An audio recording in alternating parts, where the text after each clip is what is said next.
Fala galera, estamos começando mais um 98Cast, que tem o objetivo de criar a maior comunidade fitness do Brasil até 2030, e para isso a gente está trazendo especialistas em diferentes áreas da atividade física, da saúde, e hoje a gente está recebendo dois grandes amigos que são atletas também. Além do meu sócio Marcílio Sampaio, meu casca de bala que tá aqui sempre comigo, participando aqui, gerando esse conteúdo relevante para o mundo fitness, para a comunidade fitness. Então hoje a gente recebe aqui o Dr. Emanuel Dias, que além de grande amigo, a gente tem uma amizade aí de longa data, atleta de futebol, já jogou futebol aí durante muitos anos e joga hoje ainda, é artilheiro, joga muito.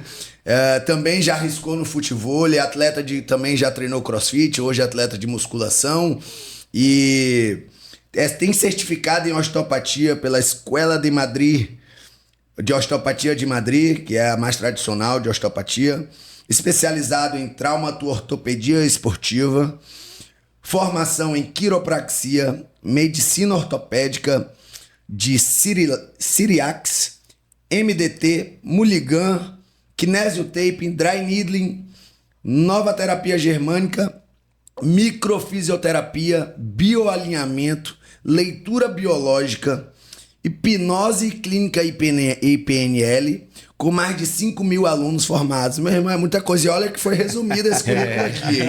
Eu pedi um currículo resumido. Se for botar o currículo grande, vai ser um podcast todo falando do currículo do homem. Maneco, muito obrigado pela presença. Nossa amizade aí de longa data, e eu sou fã do trabalho desse cara. Chama ele de mago, ele e o Hudson, os dois, né? Porque quem consegue tratar a dor do outro com terapias manuais, né? Com técnicas manuais, a gente às vezes fica até perguntando, como é que esse cara fez isso, né? Quais são as estratégias? Será que é verdade mesmo? Será que esse negócio funciona? E depois que você passa por um atendimento com esses caras, você percebe que tem fundamentação, porque além de um atendimento, é uma aula de anatomia, de fisiologia, de biomecânica. Eles explicam toda a fundamentação do processo. E ao lado dele, estou aqui com o Dr. Hudson Pereira, certificado em osteopatia também pela Escola de Madrid, certificado em MDT pelo Mackenzie Internacional Instituto Internacional Mackenzie, que é o método que a gente vai abordar bastante aqui.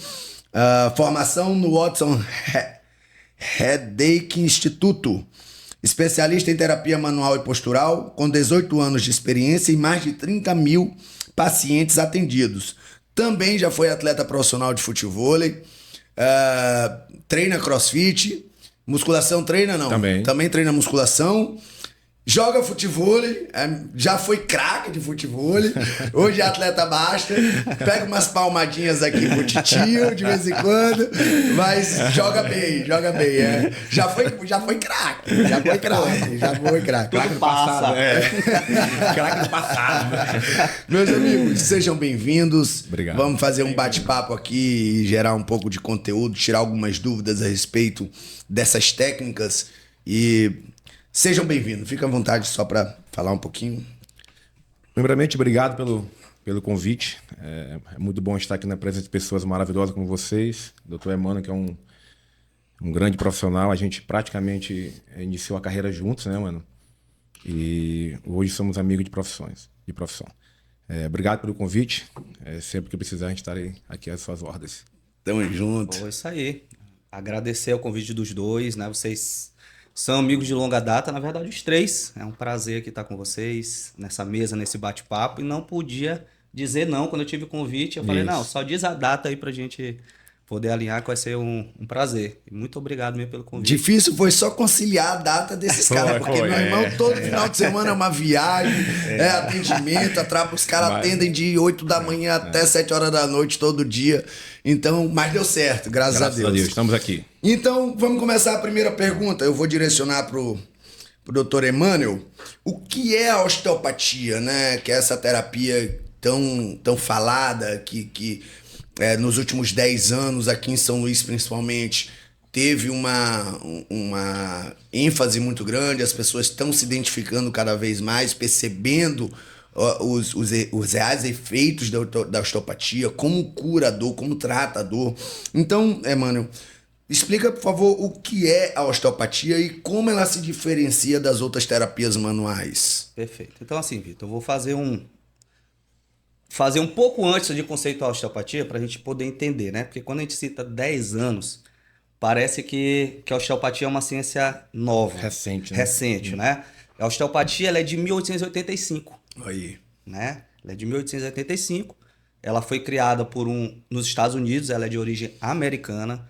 Muitos pensam que é ocidental, oriental, né?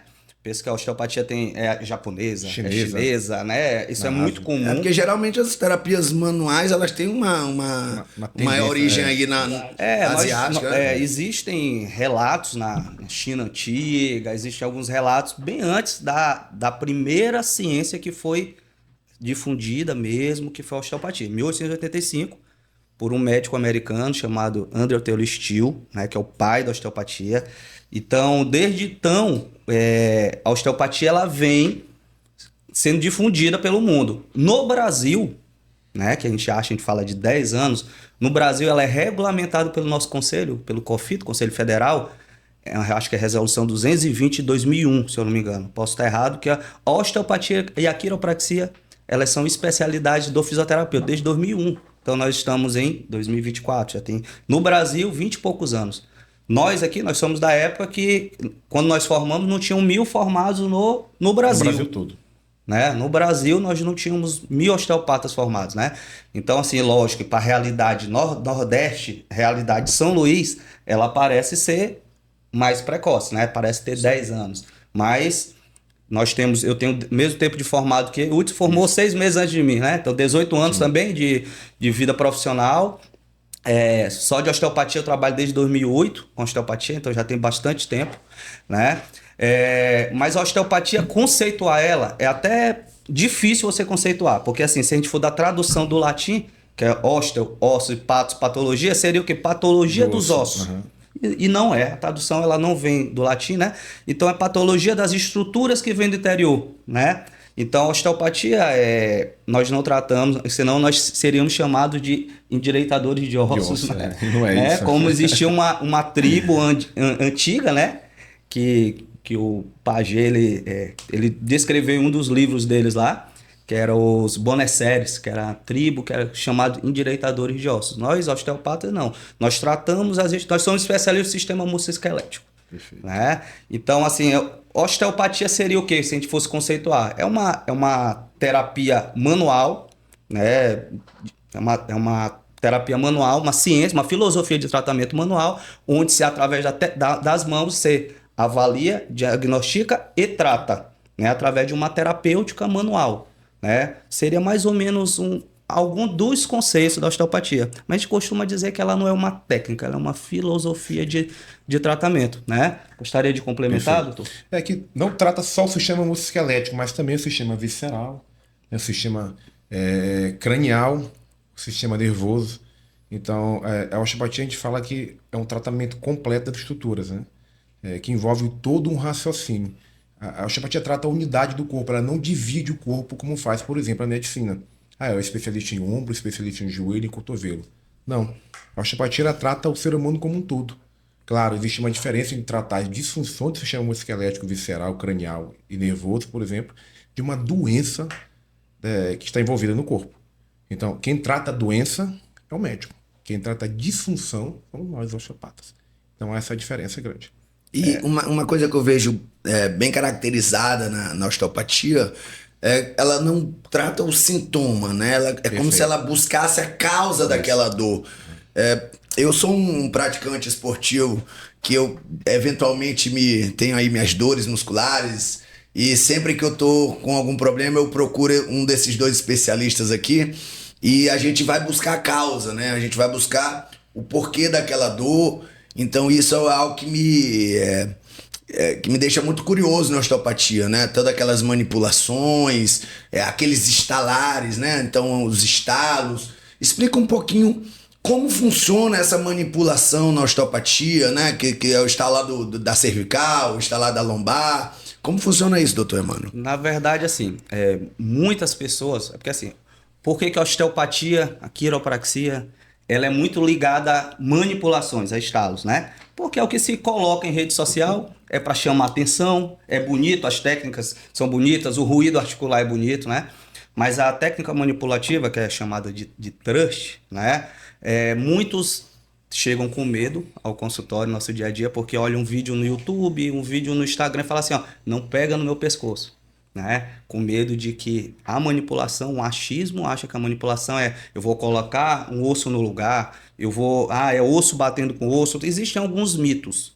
E na verdade, quando nós fazemos a manipulação articular, existem manipulações de forma direta, onde nós vamos diretamente no tecido, aplicamos uma força que nós falamos de pequena amplitude e alta velocidade, transmitimos a energia do nosso corpo para o corpo do paciente de forma direta naquele segmento, onde houve-se um ruído articular. E existem as técnicas semidiretas, são aquelas que nós construímos uma alavanca específica para que a gente chegue no segmento que nós queremos manipular, para que também saia ruído articular. Todo mundo tem cavitação? Não. Que é esse ruído articular. O ruído articular nada mais é do que uma liberação de gás de dentro da separação brusca da superfície articular. Nada mais é do que isso. Seria isso, ó. Um estalido articular. Eu vou fazer de novo. Ó. Não existe mais ruído articular. Por quê? É necessário um tempo agora para que esse gás ele seja novamente absorvido nessa articulação. Geralmente as articulações que têm ruído articular são articulações sinoviais, né? São articulações que contêm cápsula, contêm líquido sinovial, contêm o dióxido de carbono dentro da articulação. Então é onde tem articulações que nós fazemos técnicas manipulativas de tecido mole e não tem cavitação. Uma pergunta muito comum. Só existe resultado se tiver o estalo, se tiver o ruído articular? Não, né? O ruído articular, ele não é objetivo, ele é uma consequência da técnica. Como que nós vamos saber? Nós fazemos o teste e reteste. O objetivo da técnica manipulativa é fazer com que nós causemos o quê? Um blackout sensorial, estimulando ali os receptores de Pacini para que essa articulação ela seja desarmada, que a gente consiga devolver a funcionalidade dela. Que nós, como o Dr. Hudson falou anteriormente, nós somos especialistas em função, nós tratamos as disfunções, que são alterações na função fisiológica. Né? Esse é o nosso objetivo. E vale lembrar, doutor Emmanuel, também que a osteopatia não são só técnicas com thrust, né? Existem técnicas de mobilização, existem técnicas neuromusculares, técnicas para pontos gatilhos, técnica de energia muscular, né? Então, existe um conjunto de técnicas que fazem com que você tenha um raciocínio osteopático para aplicar no paciente. Então, como ficou muito famosa a osteopatia com relação às técnicas com thrust, que são essas que produzem estalidos, mas as pessoas não sabem que existe um conjunto de técnicas que você pode usar no paciente de acordo com aquela necessidade. Tem paciente, por exemplo, que não pode receber uma técnica com thrust. Um paciente com uma osteoporose avançada, um paciente que não gosta, né? A gente fala que a principal contraindicação ao tratamento era a recusa do paciente. Se o paciente não gosta, nós não fazemos. Né? Mesmo que seja indicado, se ele dizer que ele não quer aquela técnica, a gente não faz. Nós temos uma caixa de ferramenta e raciocínio de técnicas para ser utilizado de acordo com a individualidade de cada paciente. E quando falaste, Vitor, com relação ao sintoma e causa, esse é um detalhe muito importante dentro do nosso trabalho, que realmente a gente não trata o sintoma em si. Quem trata o sintoma é o medicamento. Nós tratamos algo muito mais importante que o sintoma. Nós tratamos aquilo que causa o sintoma. Então nós vamos atrás da causa do problema, que envolve um raciocínio muito mais amplo que simplesmente tratar o sintoma. Tratar o sintoma é fácil. Agora, tratar a causa requer um raciocínio para você descobrir a causa, que automaticamente esse sintoma vai embora. Perfeito. Porque senão, complementando o Dr. Hudson, que senão nós entramos naquele... Seríamos técnicos. Isso. Né? Seria o quê? Você fazer vários cursos, várias formações e sair pegando toda e qualquer ferramenta e sair aplicando no seu paciente, sem um raciocínio específico. Chegou você, Vitor, chegou com uma dor no ombro, simplesmente nós vamos lá com aquele arsenal de ferramentas e vou abordar só seu ombro. Isso seria o quê? Se eu ser um técnico sem raciocínio clínico, sem saber o que está acontecendo, eu vou aplicar, eu vou sair dando vários tiros no alvo ali para tentar acertar de uma forma ou de outra, e muitas das vezes quando o paciente melhora, você não sabe o que foi feito. O que foi feito. Se, o que melhorou, o que piorou, não. A gente avalia de uma forma, tentar localizar a causa, para tentar saber o que está gerando aquela dor para o ombro do paciente, e assim aplicar as técnicas corretas e necessárias da nossa caixa de ferramentas. E às vezes a dor no ombro pode ser, por exemplo, um desarranjo na cervical. É muito comum. E aí você pode fazer ali um trabalho manual na cervical e melhora a dor no ombro. Por isso que a gente chama de mago, né? Às vezes tem um desarranjo no quadril, você organiza o quadril, melhora a dor nas costas. Como é que é isso? Essa coisa do corpo, você mexer em uma área do corpo e... Porque as pessoas às vezes entendem que o corpo ele não existe uma conexão, né? Que são partes isoladas. Então, como fazer com que as pessoas entendam que o corpo está todo conectado e que algo em outra área do corpo vai interferir naquela dor? Ó, é muito simples de entender. Eu vou citar o exemplo do ombro que você acabou de falar. A inervação do ombro vem da cervical, vem do pescoço. E toda a inervação ela é perivascular. O que é isso? Do lado dela acompanha a vascularização para aquele segmento. Então, 40% das dores de ombro tem causa principal na cervical. Aí a pessoa vai no especialista de ombro, que olha só para o ombro. E esquece que quem comanda o sistema neurovascular do ombro é a cervical. Então, por isso que a gente tem essa visão global do corpo. Porque a gente sabe que, por exemplo, joelho, quem comanda o joelho e quem inerva o joelho é a lombar. Então tem muitos problemas de joelho que vêm da lombar. Aí vai no especialista em joelho e só olha para o joelho e esquece que a inervação desse sistema todinho, que a chave geral da casa, onde sai toda aquela parte de fiação para casa, tá ali na lombar. Então o corpo é uma unidade. É por isso que a gente não tritura o corpo. E essa visão que a gente tem de raciocínio para tratar a causa e não o sintoma, vem disso bem que eu estou explicando agora. Perfeito. Não, é muito o que o Hudson falou, é justamente o caminho que a medicina ela levou, né?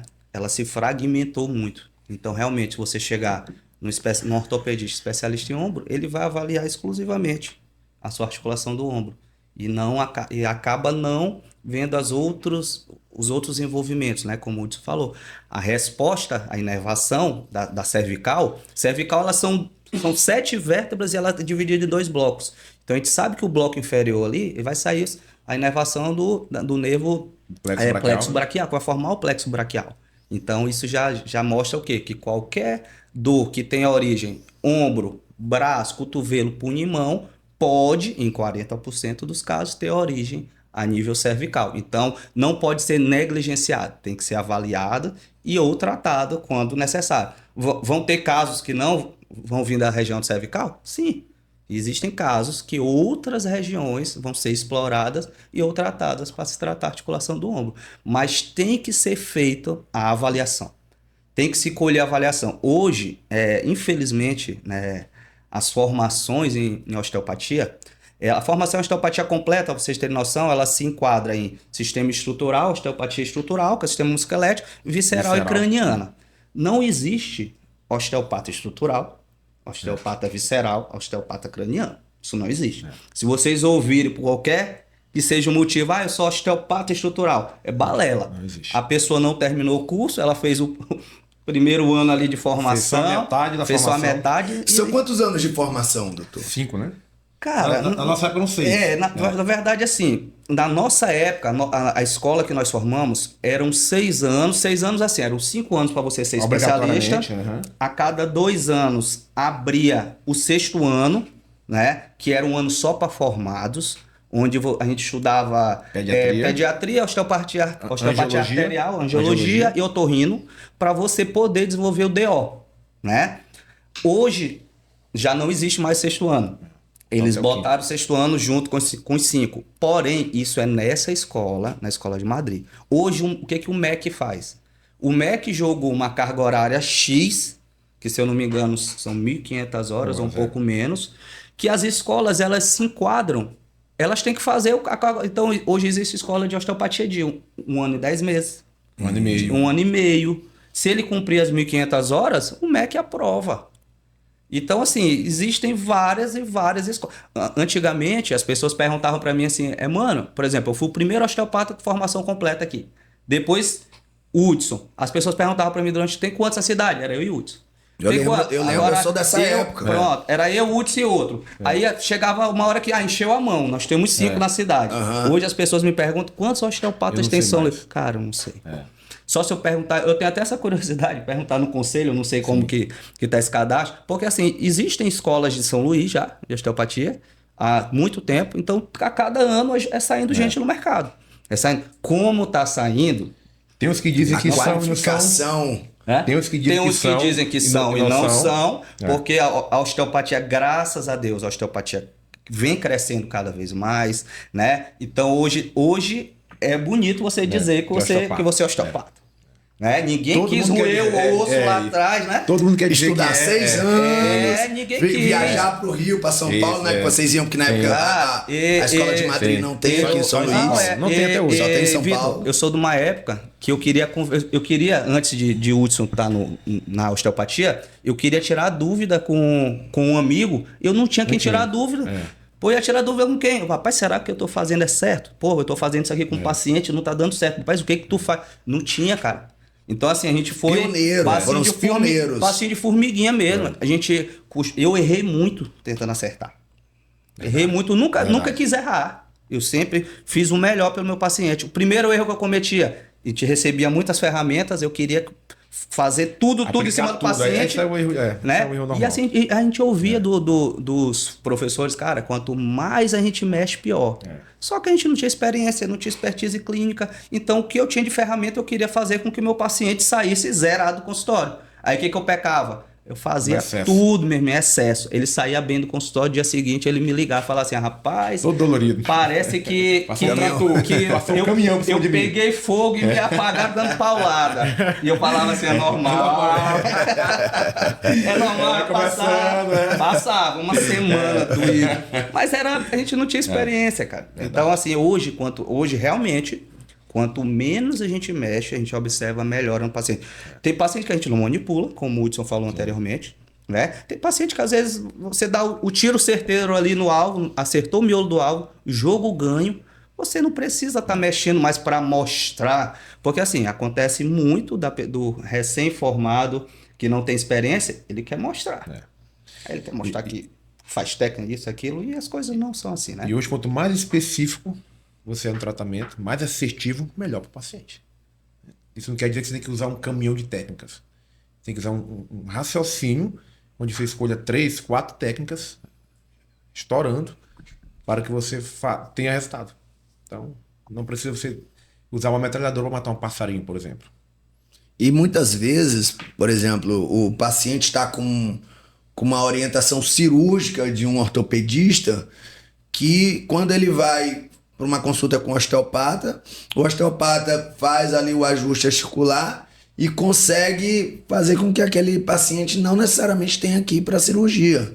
Então, como funciona essa relação aí, osteopatia com os procedimentos cirúrgicos? Como é isso junto aos ortopedistas? Isso aconteceu até com minha mãe, quando eu levei o Dr. Hudson.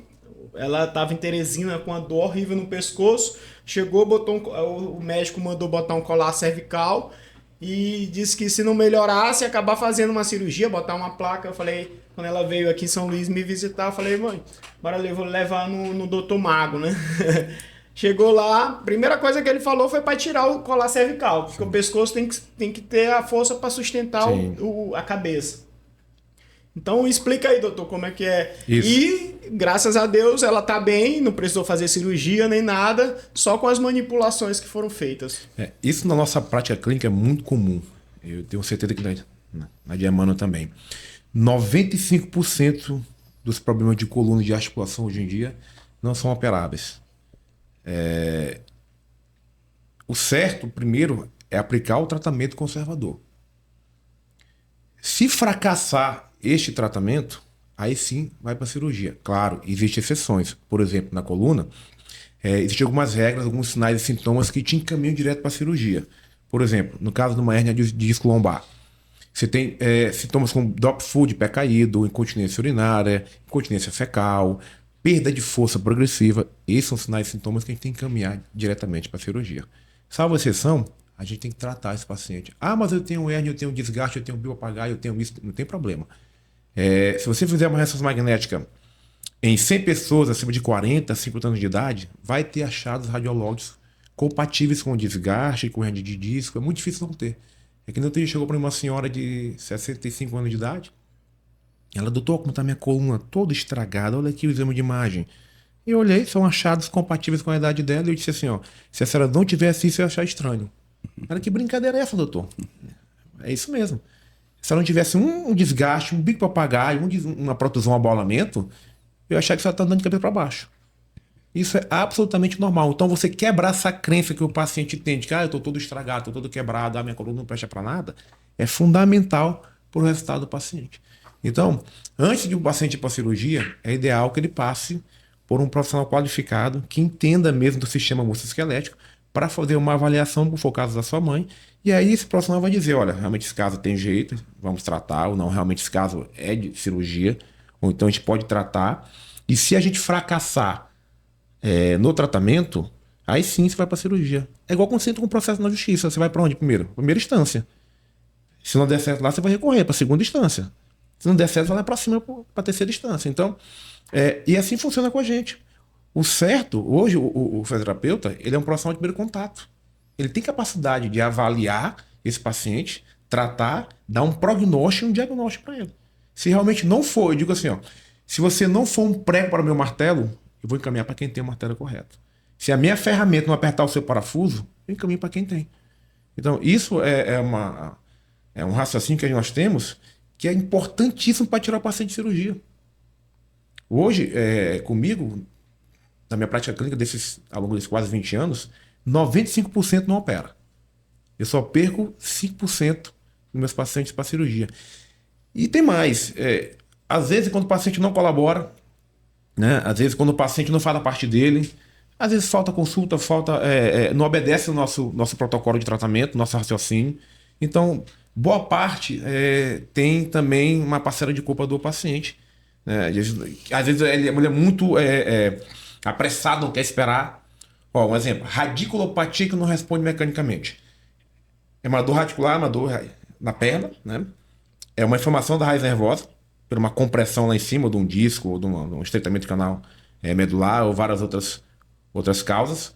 A gente sabe que de 4 a 6 meses esse paciente vai melhorar com o tratamento naturalmente. Mas tem paciente que não quer esperar. Não tem problema.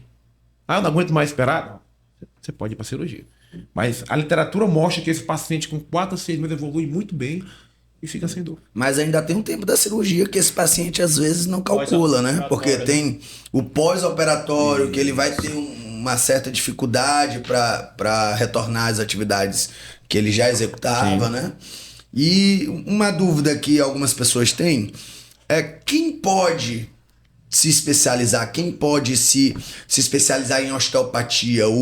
É só o fisioterapeuta, o médico? Como funciona essa especialização? Na verdade, falei anteriormente a resolução que nós temos do COFITO, né? No Brasil, apenas o fisioterapeuta pode fazer a especialização em osteopatia, né? Nos Estados Unidos são médicos, então nós que somos fisioterapeutas, nós não podemos praticar osteopatia nos Estados Unidos da mesma forma que médicos no Brasil não podem fazer a especialidade osteopatia. Nós podemos atuar em toda a Europa, Austrália, Canadá, Estados Unidos a gente não pode, certo? Então é algo que está prendido no Brasil ao fisioterapeuta. Por exemplo, na Europa, na Espanha, existe a especialização, existe a graduação. Quem faz a graduação, Marcílio foi para a Espanha, fez a graduação em osteopatia. Voltou para morar em São Luís, no Brasil, que seja. Ele não pode atuar com osteopatia no Brasil. Ele tem que fazer fisioterapia para que ele possa utilizar. Eu tive um aluno em Floripa, o Cassiano, que ele morou durante 10 anos na Espanha com a família, fez a graduação em osteopatia, faculdade, né?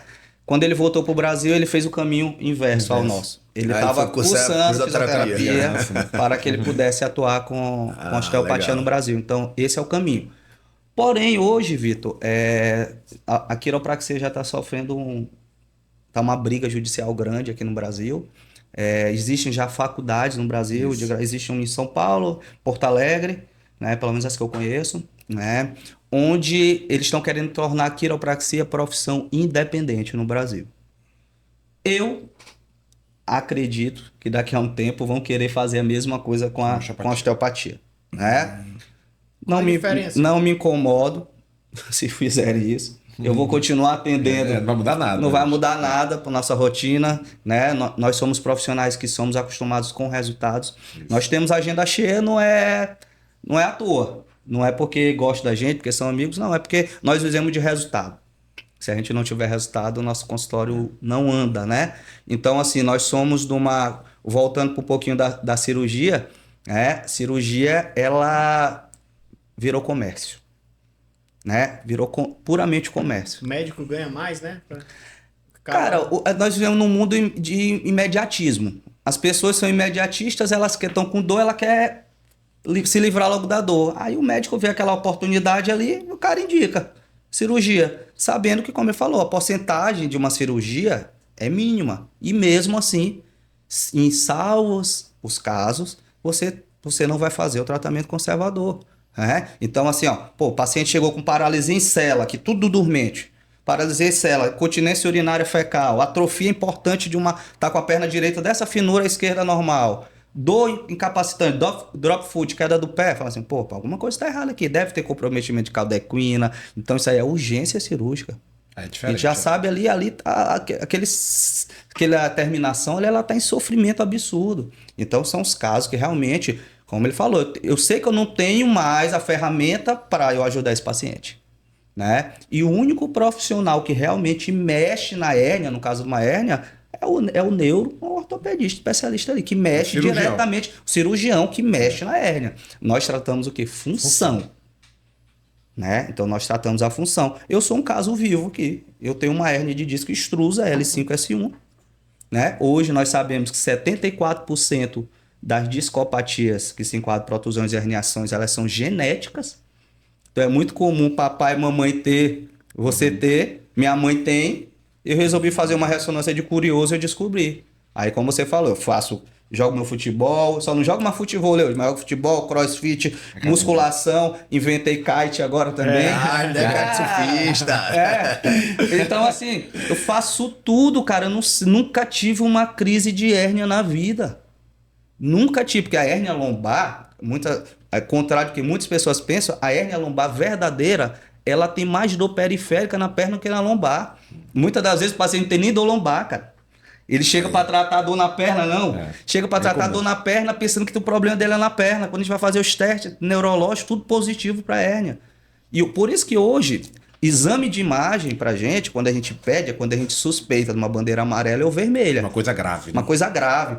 Peraí. Esse cara que tá chegando aqui, ele tá definhado, o cara tá anêmico, tá apático, tu tá perdendo, o cara tá magro, tá perdendo peso, perdi 10 quilos em uma semana, tá comendo, peraí, alguém tá comendo ali com ele, vamos pesquisar. Um tumor, um câncer. Né? Então, assim, hoje o clínico verdadeiro, ele tem que saber avaliar de forma precisa, né? Porque não adianta a gente querer tratar, achar que a gente vai tratar tudo, a gente não trata tudo. Né? Então a gente tem que ser muito detalhista na nossa avaliação. Se nós avaliarmos errado, né? A gente vai tratar errado, né? Avaliou errado, tratou errado. Você pode ter a melhor arma mais potente do mundo. Se você usou ela no momento errado, não vai funcionar, né? Isso que o Dr. Emmanuel falou com relação ao exame de imagem, que fique bem claro que o exame de imagem ele é complementar. Esse exame de imagem ele vai complementar aquele teu raciocínio. O que é mais importante, que a gente sabe disso, é que a clínica ela é soberana. Se você é um bom clínico, você vai saber interpretar o problema do paciente pela análise clínica dele na sua frente. Eu digo quando o pessoal me manda uma foto, é bem comum isso acontecer, eu acho que o Emmanuel também, né? Olha aí meu exame de imagem, né? Eu falo assim, o seu exame de imagem, para mim, é como uma fotografia do motor do seu carro parado. Eu preciso pôr ele em movimento. Para ver como funciona. Para ver como funciona, perfeito. Então, esses achados aqui, eu preciso saber se eles estão corroborando com a sua clínica. Para isso, eu preciso ligar o motor do carro aqui na minha frente. As pessoas acham, na verdade, todo mundo acha que a gente envelhece só por fora, né? E o envelhecimento ser humano, ele é o quê? Ele é um processo de desidratação dos tecidos corporais. Ó, minha barba branca aqui, ó. Nossa, aqui, Sim, ó. é É natural. desidratação, a pele enrugada, do mesmo jeito que acontece fora. Acontece dentro, cara, o disco tá desidratado, o músculo tá desidratado, Cartilagem osso, desgastada. cartilagem, tá tudo desgastado. Só quem não vai ter essa felicidade de ter desgaste é quem já morreu. Né? Quem quiser envelhecer vai ter desgaste, vai ter degeneração, né?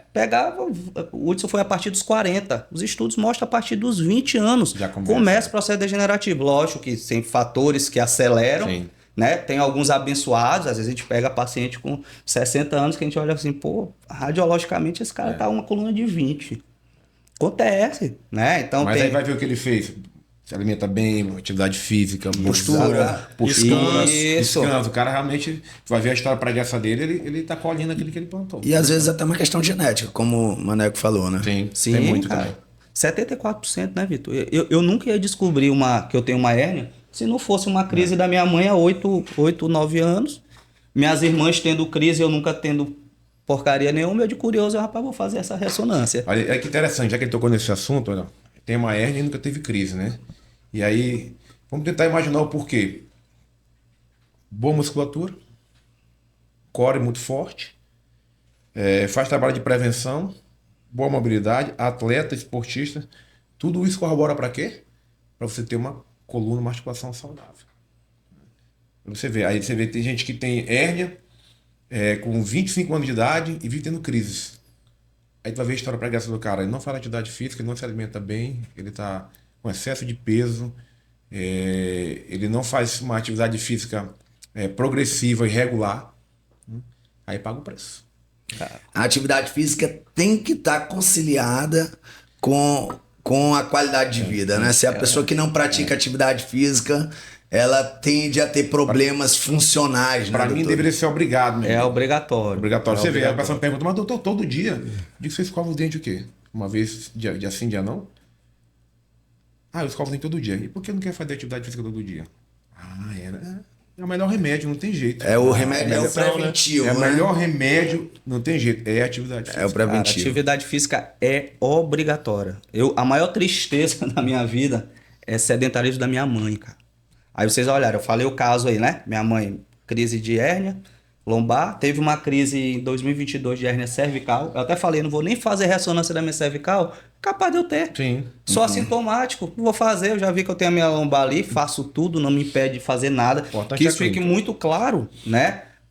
Pra pessoa que sabe que ela tem hernia de disco, que ela recebe assim, ó, pô, tu tem hernia de disco, tu não pode mais carregar peso, tu não pode mais curvar tua coluna pra frente, tu não pode mais agachar, tu não pode mais lavar teu carro, tu não pode mais fazer isso. Cara, vida acabou a normal. vida, acabou a vida, acabou a Perdeu vida. a funcionalidade. Na verdade, né? mano, isso é um problema que a gente enfrenta dentro do nosso consultório, né? A pessoa tem uma crise que ela foi abaixar para pegar, por exemplo, um papel no chão, uma caneta no chão, ela trava. Daí a gente fala para ela assim, ó, depois que você sair da crise, vida que segue normal. Não, eu não quero mais curvar para frente nunca mais. Não quer mais sentir aquela Não dor, quer né? mais sentir aquela dor. Aí você tem que falar assim, ó, curvar para frente é fisiológico. Aí se acontecer de novo, nós vamos tratar. Ninguém tá livre disso, nem você, nem eu. O ser humano, hoje em dia, dor do sistema musculoesquelético, ele virou inespecífico. É uma dor inespecífica. As causas são inúmeras. Não existe mais uma causa única para isso. Claro, a gente sabe que pessoas que têm que fazem muita atividade física, que têm boa musculatura, se alimenta bem, a chance é menor. Isso, claro, isso é provado. Mas que ninguém está livre disso. Então, tirar essa crença desse paciente que travou curvando para frente, que ele vai poder fazer isso normalmente após a crise, que a gente vai tirar ele da crise, é difícil, porque ele não quer mais curvar para frente, foi aquele mecanismo, né, que travou aquele paciente. Teve uma frase, doutor, que tu falou uma vez, eu não sei se tu lembra, com certeza. E eu utilizo muito na minha vida porque é algo que eu acredito muito, que é o segredo tá na amplitude do movimento. Perfeito. E sempre nos meus treinos, nos treinos com meus alunos, eu busco uma amplitude de movimento maior, né? Óbvio, se aquela pessoa não tem um desconforto ou não tem uma dor excessiva quando exerce aquela amplitude, a gente sempre busca, por quê? Porque tem tem recrutamento maior de unidades motoras, então vai gerar uma resposta hormonal, inclusive neuroendócrina, para para hipertrofia, para grande performance, né? Para até ciclo alongamento e encurtamento. Se você tem uma grande amplitude de movimento, quando você está treinando, você vai ter mais eficiência mecânica e isso vai te desgastar menos energeticamente. Então, eu vejo que na osteopatia vocês trabalham muito com a amplitude de movimento. Como é essa relação da amplitude de movimento com o tratamento? Eu digo assim, Vitor, uma articulação saudável, ela precisa estar em amplitude máxima de movimento. Por exemplo, eu tive em 2019 na Europa, fui fazer um curso na Itália. O curso foi de 10, 12 dias, mas passei 22 dias após o curso passeando na Europa. A minha zeladora fechou a minha porta, trancou a minha sala, limpou e disse assim, na sala do meu patrão ninguém entra. Limpou e fechou. Quando eu voltei, a porta não abriu mais, emperrou. Por que será? Simples. Porque aquele movimento que ela fazia, que aquela porta fazia 10, 15, 20 vezes por dia, ela parou de fazer de repente. Ela perdeu aquela amplitude de movimento. Então, comparando com uma articulação normal, que a porta é uma articulação, só que de 2 movimentos. Se você não curvar, você não dobrar a articulação em sua amplitude máxima, com o tempo ela vai perdendo. Então, uma articulação saudável é aquela articulação que tem amplitude máxima de movimento. Por exemplo, ombro. Tem gente que quer levar os ombros só até aqui. Ó. Mas Deus fez o ombro até aqui, gente. Por que você não quer levar seu ombro até lá? Isso aqui é amplitude máxima de ombro. Isso serve para qualquer articulação. Ficou claro? Massa. Perfeito. Agora sim, ó, fazer um parênteses nessa, né? Porque o que acontece cada ser humano, e lógico que nós sabemos que a amplitude de determinada articulação, por exemplo, a amplitude do ombro, eu sei que o normal é chegar ali aos 180 graus. Né? Mas a gente pode ter um indivíduo que a amplitude máxima dele, por alguma questão estrutural, ele pode ter alguma variação anatômica, alguma coisa, que impeça que ele chegue a 180. E para ele pode ser funcional aquilo. O exemplo claro que eu vou dar para vocês, eu atendi um jogador de futebol profissional, que todos nós conhecemos aqui, o Léo Silva. Léo Silva. O grande Léo Silva. O Cabeça. Esse grande amigo. Eu atendia ele quando ele jogava no Japão, né? Ele passava uns 3 meses de pré-temporada. Primeira vez que ele foi lá no consultório, quando eu fui fazer flexão de joelho dele, ele passava pouca coisa de 90 graus. Fiz no primeiro joelho, aí eu, rapaz, será que é lesão? Vou fazer no outro, a mesma amplitude de movimento. Falei assim pra ele, cara, tu sempre foste assim? Sempre foi assim. Nós sabemos que fisiologicamente, para que eu corra, eu não preciso bater o calcanhar na bunda. Né? Pequeno flexão ali eu consigo correr. Pô, Léo Silva foi um cara que todo ano era premiado lá no Japão. Destaque, alto nível, jogou futebol durante muitos anos aí por alto nível. E isso nunca foi impeditivo para ele desempenhar com qualidade o futebol. Aí eu falei assim para ele, cara, Léo, essa tua condição aqui, ela é genética, cara. Tu não podes fazer aqueles trabalhos de alongamento querendo ganhar amplitude. Ele, tá aí.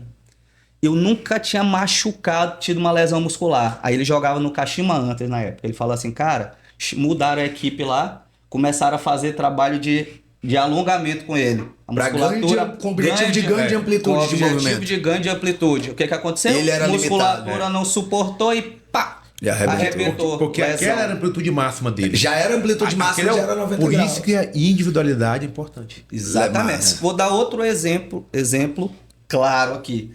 Mário Jota. Eita, nosso Mário Jota. Aconteceu com ele uma vez, ele com vocês na vaga. Todo encurtado, né? Todo encurtado. Aí foram fazer alongamento com ele, aquele clássico. Estica as pernas no chão, empurra a costa pra te pegar Não empurrou costa, não. Eu tava no dia. Foi ele sozinho. Ele foi esticar a perna e botou uma perna cruzando com a outra. Na hora que ele foi na frente, sentiu. Pisou.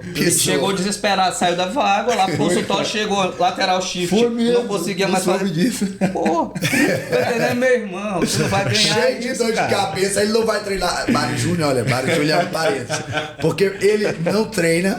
De vez em quando ele aparece, aí quer jogar no nível da galera que ele jogava 15 anos atrás. Sim. fazer os mesmos treinamentos. Eu falo, mas Júnior, tem que ir devagar, pô, senão tu vai te lesionar. Quer jogar o dia todo. E aí ele se lesiona. Toda vez que ele volta, não passa uma semana, ele se lesiona. É inacreditável. Cada um tem seu limite, né? E quando a gente fala em encurtamento, alongamento, porque assim, o músculo, esse nome alongamento, ele é um nome popular que foi criado. O músculo ele não alonga, ele relaxa. Imagina toda vez que eu fosse fazer um alongamento do meu bíceps, se ele alongasse, ele ia parar na palma da minha mão. Ele não alonga, ele relaxa. Né? Então eu fazendo o quê? Com que o músculo ele encurte durante a contração muscular, e quando eu vou fazer o trabalho ao contrário, a ação contrária da contração, ele relaxa, que nós chamamos de alongamento. O encurtamento muscular, na verdade, é quando o músculo ele não acompanha o crescimento ósseo. É diferente de uma retração muscular, que com trabalho de mobilidade eu vou ganhando. Né? Tem pessoas que falam assim, cara, eu nunca passei do joelho. Eu nunca curvei meu tronco à frente, eu nunca passei do joelho. E vive bem. E vive bem. Aí você quer fazer trabalho para ele, não, mas meu sonho é tocar minha mão no chão. Cara, tu nunca vai tocar tua mão no chão. Por isso que a gente pergunta assim, ó, esse é o seu limite mesmo? Quando a gente vai avaliar? Isso. Você não descer mais por quê? Porque você tem dor? Porque tá rígido? Ou porque esse é o seu limite? Ter essa capacidade de analisar se a tua amplitude máxima é aquela, já geneticamente, de composição genética, e a outra é aquele cara que não tem uma funcionalidade corporal, que não pratica atividade física, que não tem uma vida diária ativa, e é aquele cara todo encurtado. Qual é o trabalho que tem que ser feito com esse cara? Será que primeiramente não tem que ser feito um trabalho de mobilidade para que ele ganhe um mínimo de amplitude de movimento para executar as funções normais do corpo, como por exemplo sentar num vaso sanitário, né? Conseguir sentar com independência, conseguir sentar no chão e cruzar as pernas, conseguir pegar algo no chão sem sentir dor numa postura adequada. Então, como avaliar aquela pessoa individualmente e saber se aquela limitação ela é genética e já é do corpo e que não precisa ser forçada para não gerar uma lesão maior, ou se é uma inatividade física e aquilo ali está prejudicando as funções gerais dela na vida, né? É por isso que nós falamos, Vitor, que nós somos especialistas em função. Em devolver a função para aquele paciente. Por exemplo, eu vou atender um paciente da sua mesma idade, que ele não faz cross, ele apenas corre. Eu não vou querer dar a mesma função para ele que eu teria que dar para você. Você lesionou, você quer voltar a fazer cross, quer voltar a fazer futebol, ele só quer correr. Então eu vou analisar qual foi a perda de função daquele paciente. Na nossa avaliação a gente pergunta, o que você não está conseguindo fazer devido a essa dor? Na anamnese, na história clínica do paciente, que a gente vai colher no momento da avaliação, tudo isso a gente vai saber. Ó, doutor, não consigo fazer assim assado porque dói. Ok. Eu não vou querer devolver para ele uma função que ele não tinha. Massa. Respeitando o limite daquele paciente e a individualidade dele, né? Então, isso é muito importante durante o tratamento e a avaliação. É por isso que a gente avalia cada paciente. Porque às vezes é muito comum acontecer. Eu vim aqui porque tu botou meu irmão bonzinho, doutor. Eu quero ficar bom também. O caso dele é totalmente diferente. Às vezes, o caso desse paciente que eu botei bom em um dia era um bloqueio, um desarranjo, uma disfunção que a gente podia resolver rapidamente com um atendimento ou dois. O caso dele já era um problema totalmente diferente. É uma compressão radicular. Aí precisava de mais tempo, de um trabalho mais... É uma disfunção de contratividade do tendão, uma disfunção articular que precisa de 2, 3 meses. E para isso, é por isso que a gente tem um raciocínio para dar um prognóstico, um diagnóstico e oferecer o tratamento do paciente. E é verdade. É o telefone sem fio. Isso daí, na verdade, é o telefone sem fio, né? A maioria dos pacientes agudos que chegam ao nosso consultório faz 1, 2 atendimentos, ele tá em alta. Tá de alta. Aí o cara faz ele fala pro irmão. Mas eu fui lá, fiz mágica, só uma. foi mágica. E ele resolveu. Se tu, O homem é mágico. se tu resolve em 2. Cheguei, não conseguia nem andar, sair normal. Aí tu atende o cara a primeira, tu manda ele fazer a segunda, ele vai falar assim, pô, mas meu irmão só fez uma. Tá entendendo? Ele acha que vai ser igual nele. Ele acha que vai ser igual, cara. Então, assim, esse telefone sem fio, porque assim, primeiro passo é a gente saber também se o meu paciente ele é agudo, se ele é crônico. Principal diferença, a gente vai ver logo a cronologia. Isso. Paciente que ele tá com mais de 90 dias, ele já se enquadra no paciente crônico. Então, assim, o cara que já tem sensibilização central, né? Fazendo uma analogia simples aqui, sensibilização central seria na tua casa, Marcílio, tem uma cerca elétrica lá, passou um passarinho voando por cima, tua cerca disparou. Tá. Alguma coisa tá errada ali, ela tá descalibrada. Não é para passar um passarinho voando, tua cerca disparar. É quando tiver uma ameaça real. Alguém pulou, alguém tentou, tocou na cerca, tocou na cerca, ela é para disparar. O paciente crônico é isso aí, cara. Pequenos estímulos, processamento cerebral é ameaça. Aí dor. Desde dor. um susto a qualquer notícia ruim do dia, ele já pronto. Ele Aí como que tu vai recalibrar esse sistema em um atendimento? Entendeu? Ele precisa de mais tempo. E isso a gente tem, é o que a gente chama de educação em dor. A gente tem que educar o nosso paciente, fazer com que ele entenda esse processo, né? Porque assim, existem 3 pilares que nós trabalhamos. O primeiro é o que? Educação em dor, terapia manual e exercício. Né? É o tripé de sucesso ali. Né? Então a terapia manual se enquadra nas nossas especialidades, exercício geral e exercício específico que nós utilizamos, e a educação em dor, porque o normal é o paciente chegar no nosso consultório e falar assim, cara, tu é a minha última esperança. Porque já foi em todos os lugares. Porque não sei mais o que fazer. Ele já recebeu assim, ó, tua coluna já não tem mais um bico de papagaio não, tem um zoológico.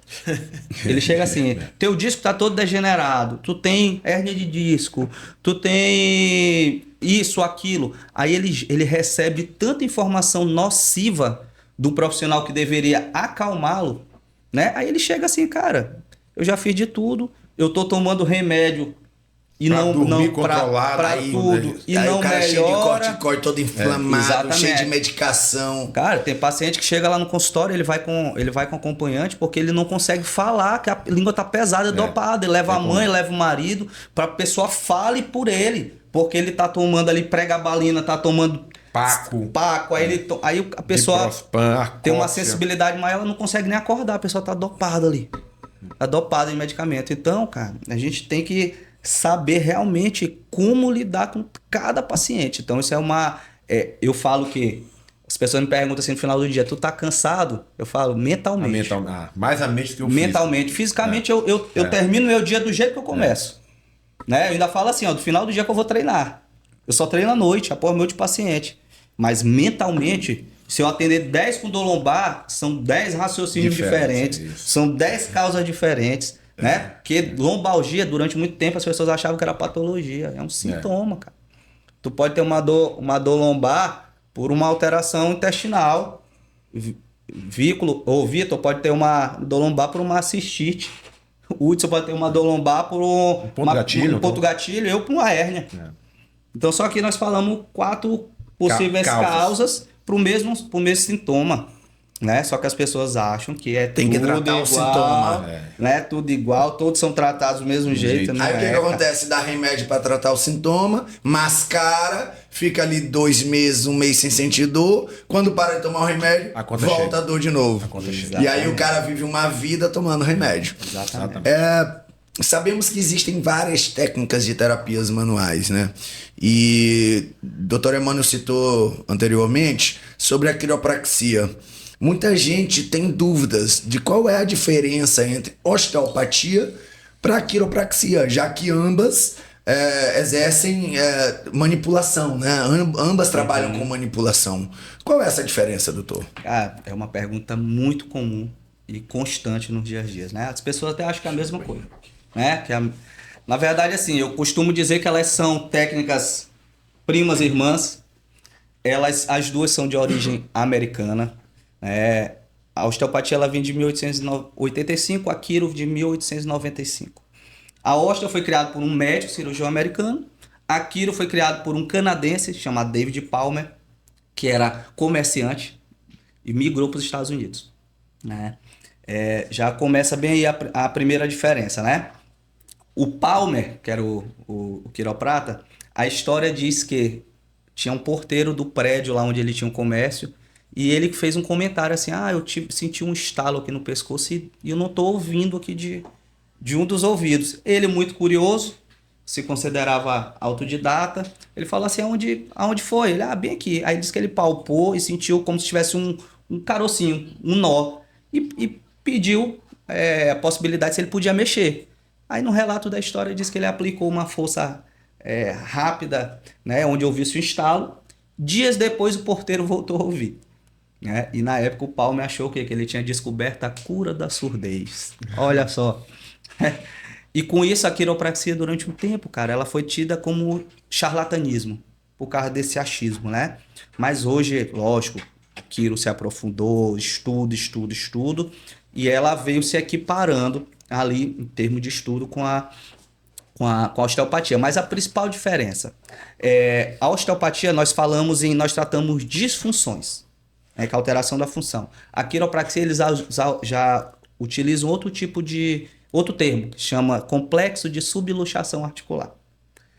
Na osteopatia, nós utilizamos um tipo de alavanca, uma forma de avaliação e tratamento com alavancas específicas, técnicas um pouco mais minuciosas. Na quiropraxia, se utiliza alavancas diferentes com o objetivo de corrigir esse complexo de subluxação articular, né? Antigamente, a quiropraxia ela acreditava que toda e qualquer enfermidade, a origem se vinha da coluna vertebral. Então, eles visavam o tratamento propriamente da coluna vertebral.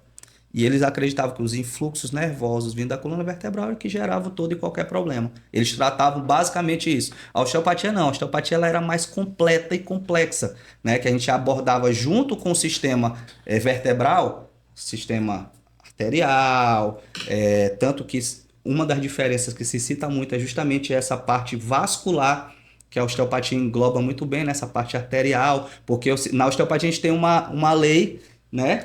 Lei da artéria.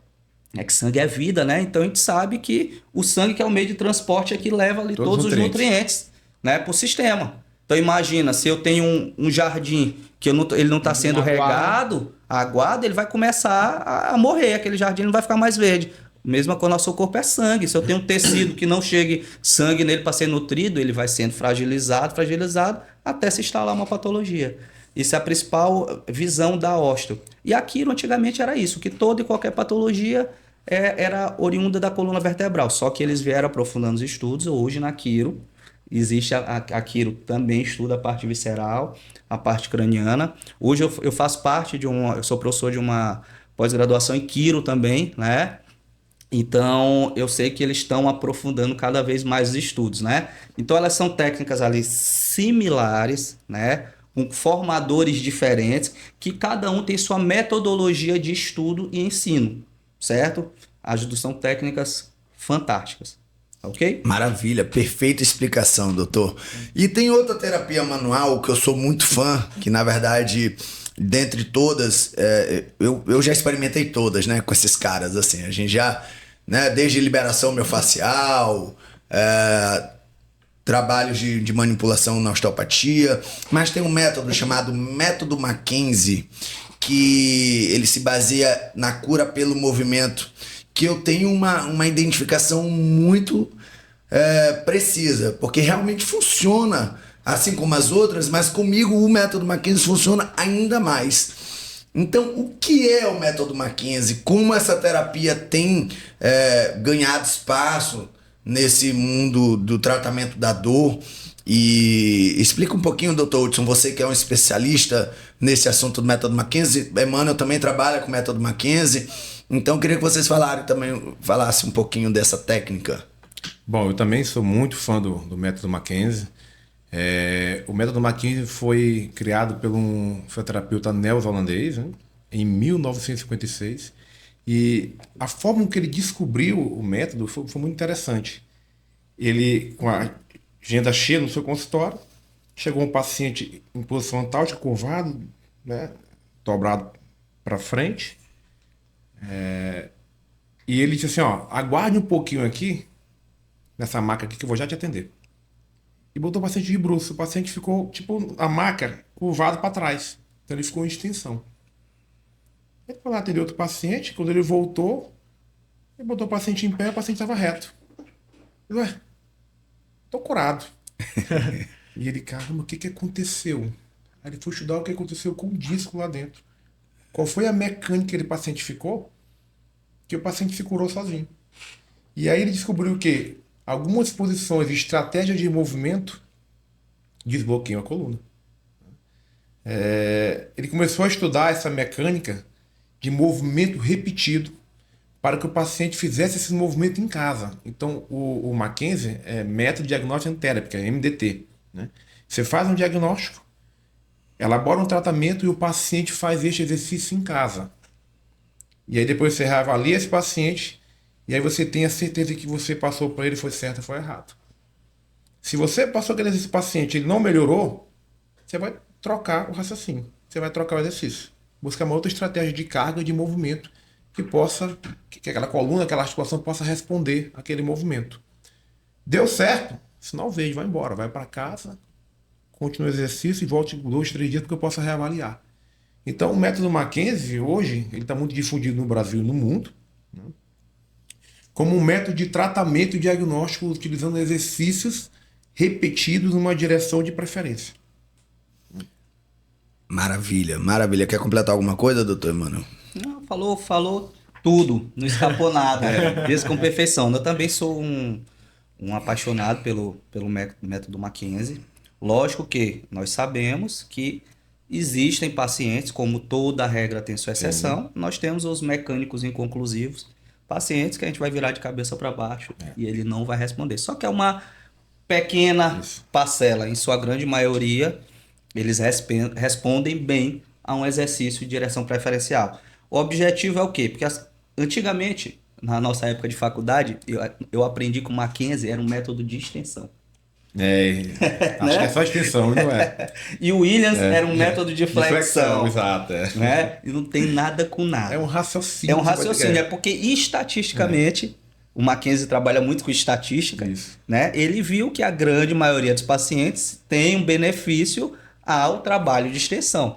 Isso não quer dizer que todos vão se beneficiar. E outra, a questão do disco, antigamente a gente achava que o disco era o seguinte: eu jogo o tronco para frente, ele vai para trás. Eu jogo para um lado, ele vai para o outro. E na verdade ainda não sabe-se até hoje o que acontece realmente dentro do disco, cara. Então é teste, reteste, teste, reteste. Eu sou como eu falei, né? Eu sou um fã do método Mackenzie. E de tanto eu estar sendo atendido por esses dois profissionais, eu já até aprendi algumas coisas dentro desse processo. Já fala em desarranjo, né?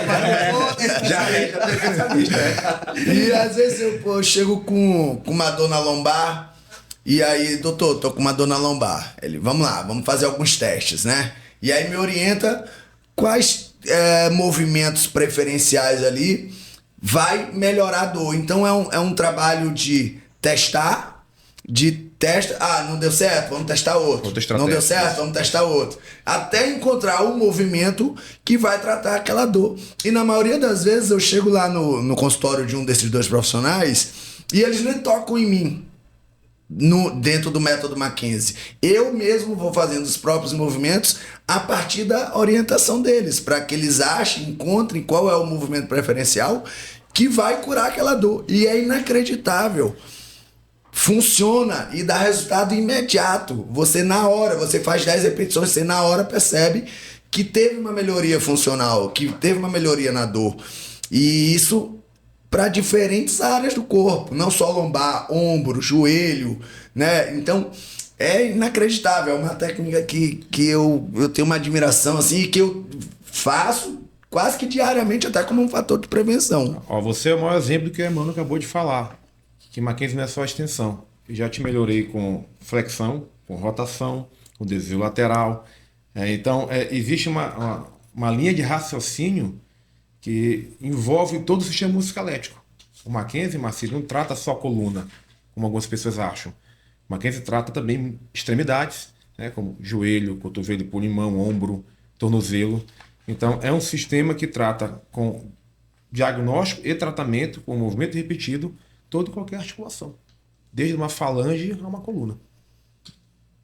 Como o Dr. Emmanuel falou agora, sobre a questão dos discos vertebrais, né? Sobre as questões das hérnias, né? Que as pessoas elas não entendem que a hérnia ela tem um fator genético, mas obviamente a gente sabe que também tem fatores externos que interferem no agravamento de uma hérnia, né? Até porque hérnia tem diferentes níveis, né? Então eu queria que vocês falassem um pouquinho como são esses níveis, quais são esses níveis de hérnia e o que pode fazer com que essa lesão seja acentuada ou prevenida. Quais são as estratégias para o tratamento de hérnia? Que eu também tenho, eu tenho um abaulamento em L4, L5, né? E tenho feito alguns tratamentos orientados por eles, né? Inclusive a tração, que é um dos grandes tratamentos aí que tem me dado muito resultado para a melhoria do meu abaulamento. O que é a hérnia? Como funciona a hérnia? Essa pergunta é tão interessante, Vitor, que eu vou te mostrar na prática como a palavra hérnia muitas das vezes assusta o paciente, só o fato de dizer que tem hérnia. Existem, na teoria seria assim, ó, degeneração, abaulamento, protusão e hérnia. Mas na prática isso não funciona. Tem paciente que tem um abaulamento que vem quase sem andar na clínica. E paciente que tem hérnia não sente nada, é um caso de Emmanuel. Certo dia eu atendi uma paciente, 32 anos de idade. Ela chegou, entrou na minha sala e botou assim logo o laudo e o exame de imagem em cima da mesa. Desse jeito tá aqui, ó. Ela, Dudu, posso ir no banheiro? Eu digo, pode. Ela foi no banheiro, foi ler o laudo rapidamente, nem sou de fazer isso, primeiro analisar a clínica, mas estava em cima da mesa. Se eu olhasse só para o exame de imagem dela, eu diria que ela estaria numa cadeira de rodas. Nós temos 5 níveis na lombar, ela tinha 4 hérnias, era assim o laudo, ó. 4 importantes e volumosas herniações discais, sendo 2 extrusas. E ela não sentia nada. Escuta só, ela estava no banheiro. Ela não sabia. Eu não sabia ainda. Eu daí ia entrevistá-la, daí ia fazer avaliação. Na minha cabeça eu disse assim, gente, se eu recebesse esse laudo por WhatsApp, por exemplo, eu diria que ela estaria numa cadeira de rodas. Só pelo laudo. Né? Assustador. Quando ela chegou, entrou, comecei a avaliar. Vamos lá, fulano, o que te trouxe aqui? Qual o motivo dessa consulta? Eu tô com torcicolo, doutor, aí, ó. Ah, você tá com torcicolo? Ela é. E na lombar? Não, na lombar nada. Tô sentindo nada na lombar. Viu como a clínica ela é soberana? Tem paciente que tem hérnia e não sente nada. Tem paciente que tem um abaulamento, uma pequena protusão. Então o laudo é interpretativo do radiologista. Isso tem a ver com tolerância à dor também, né? Também, tem, claro, gente, claro. tem gente que tem uma tolerância à dor maior, né? Mas tem a ver o tanto quanto aquela hérnia em si está causando sintoma do paciente. Então o laudo em si ele é complementar.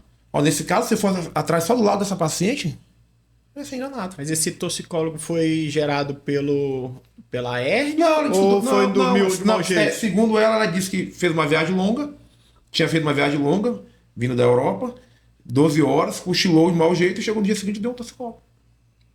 O sintoma comum de acontecer. Mas estava lá a hérnia dela parada. Tu manipulou mesmo o caso, só a parte do pescoço. Mexe na cervical dela, na torácica alta, liberei todo Isso é normal, gente. Muito normal acontecer. O disco intervertebral, né? Que ele tem em todos os níveis vertebrais, com exceção do primeiro, né? Onde ali C1, C2 a gente não tem disco, então vamos ter de C2 para baixo. O disco ele é composto o quê? De colágeno, elastina, colágeno tipo 1 mesmo, que a gente tem na pele. Mesmo jeito que a gente vai formando as rugas, que a gente faz o botox aqui, porque não dá para fazer botox lá. Então nós temos o quê? Tá fazendo botox, doutor? Aqui também, ó. Pula essa parte. Pula essa parte. A idade tá chegando. Tem que fazer, cara. Então, assim, o disco intervertebral ele tem de 15 a 25 capas de colágeno entrelaçadas. A primeira capa vem aqui, a segunda vem aqui, sobrepostas. No centro a gente tem uma estrutura gelatinosa, que é o núcleo pulposo, que ela é hidrófila, que ela absorve água. Né? Ela tem a consistência de um creme dental, uma pasta de dente. Né? Então, como o Hudson falou anteriormente, né? Ele falou os estágios, né? Degeneração, abaulamento, protusão, herniação. Essas fibras, com o tempo, existem fatores genéticos, né? Fatores ocupacionais, posturais, traumáticos. Para você que é fumante, já sabe que o fumo é um vilão. A minha mãe, cara, para de fumar. Então, assim, aproveita logo e dá um recado. Mãe, para de fumar, pelo amor de Deus. Então, assim, a nicotina, ela rouba nutriente do disco e degenera o colágeno. Olha a pele do fumante, cara. Como é, né? Então, esse estágio aí, ele vai acontecendo. E as fibras, elas vão enfraquecendo do centro para a periferia. As pessoas que têm hérnia, elas, muito comum assim, poxa, eu fui carregar um botijão de gás, travei, fui fazer exame, eu tenho uma hérnia. Ele acha que foi aquele movimento de carregar peso que herniou. Não, cara. Não é tão Isso frágil. daí Ela já tinha hérnia. Já vinha não sabe. degenerando, já Eu não vinha sabia. Entendeu? Às vezes, 4 hérnias volumosas, vai saber o motivo, por que não está encostando nenhuma estrutura sensível. Hoje, graças a Deus, a ciência mostra pra gente que quanto maior o volume, maior a capacidade de absorção. Disso. A fagocitose, a mamãe natureza vem lá e comer a estrutura ali, aquele volume. Quanto maior. Só que isso para nós que estudamos função. A maioria, por exemplo, se é um cirurgião, às vezes ele vê aquele volume, não, vamos tirar aquele volume, porque isso aqui está estrangulando a vai raiz. ficar na cadeira de rodas, ele assusta logo. Assusta logo. Então isso aqui vai estrangular a raiz. Não, a gente sabe que capacidade, só que, é do dia para noite? Não, papai. Não é do dia para noite, né? Como ele falou, 4 meses, 6 meses, né? Então você tem que respeitar o processo.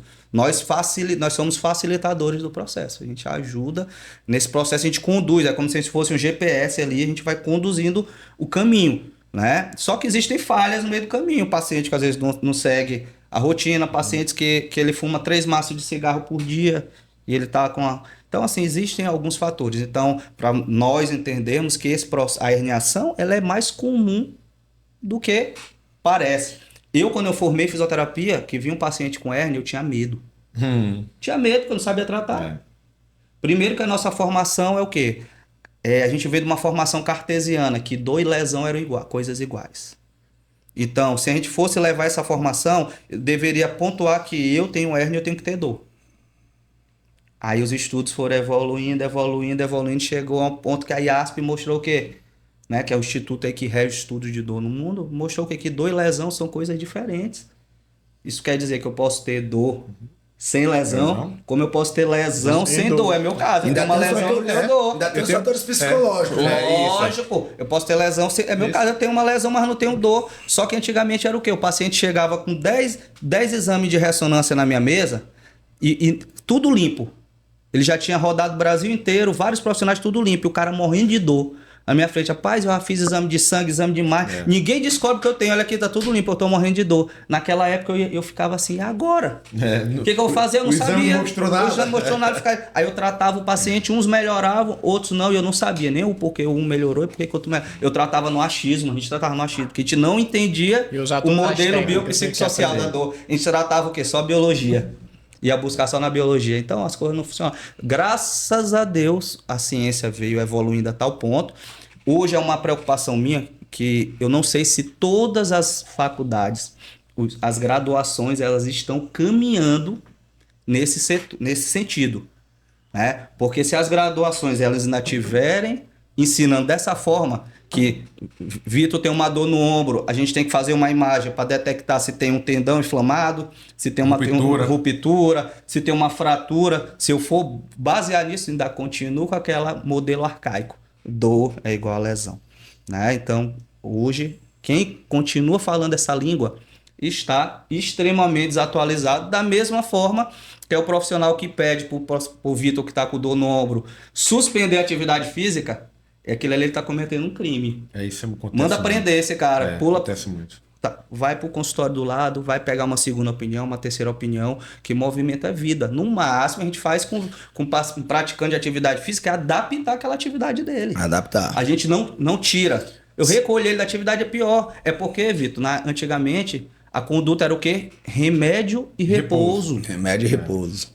Remédio e repouso. E muita gente ainda tem essa idealização, porque vai passando de geração, né? E aí ainda tem gente jovem que ainda tem esse pensamento. Tanto que tem alguns alunos que chegam para mim lá que pararam de treinar, né? E aí eu falo, tô sentindo tua falta nos treinos, o que aconteceu?